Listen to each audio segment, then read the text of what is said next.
न इजराइल न अमेरिका, इस बार गुस्सा अपनों का है। इस बार जंग सरहद पर नहीं, ईरान के भीतर है। क्या अयातुल्ला अली खामेनाई की सत्ता के आखिरी दिन करीब आ गए हैं? क्या ईरान में इस्लामिक शासन का अंत होने वाला है?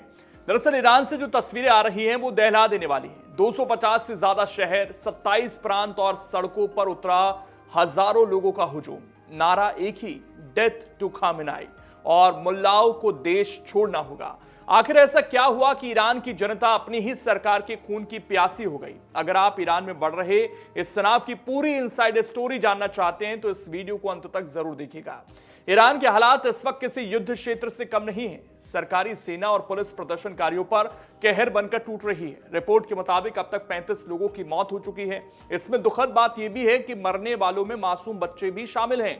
गिरफ्तारियों का आंकड़ा तो और भी डराने वाला है। सिर्फ कुछ दिनों के भीतर 1200 से ज्यादा लोगों को हिरासत में अब तक लिया गया है। तेहरान, इस्फहान, मशहद और शिराज जैसे बड़े शहरों में इंटरनेट बंद कर दिया गया है ताकि दुनिया को सच्चाई का पता ना चल सके। लेकिन जो वीडियो सामने आ रहे हैं उनमें सिर्फ गोलियों की आवाजें और चीख पुकार सुनाई दे रही है।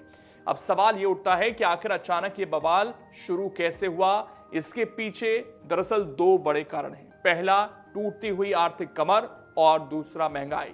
ईरान की अर्थव्यवस्था पूरी तरह से चरमरा चुकी है। अंतर्राष्ट्रीय प्रतिबंधों और इजराइल के साथ हालिया तनाव के बाद ईरान की मुद्रा रियाल मिट्टी के भाव बिक रही है। हालत यह है कि $1 की कीमत 14 लाख रियाल तक पहुंच गई है। लोगों के पास खाने के पैसे नहीं, नौकरियां खत्म हो रही हैं और सरकार आम जनता की मदद करने के बजाय युद्ध और हथियारों पर पैसा बढ़ा रही है। वहीं दूसरा बड़ा कारण है दमनकारी कानून। आपको याद होगा साल 2022 में महसा अमीनी की मौत, जिसे सिर्फ इसलिए पुलिस ने उठा लिया था क्योंकि उसका हिजाब सही नहीं था।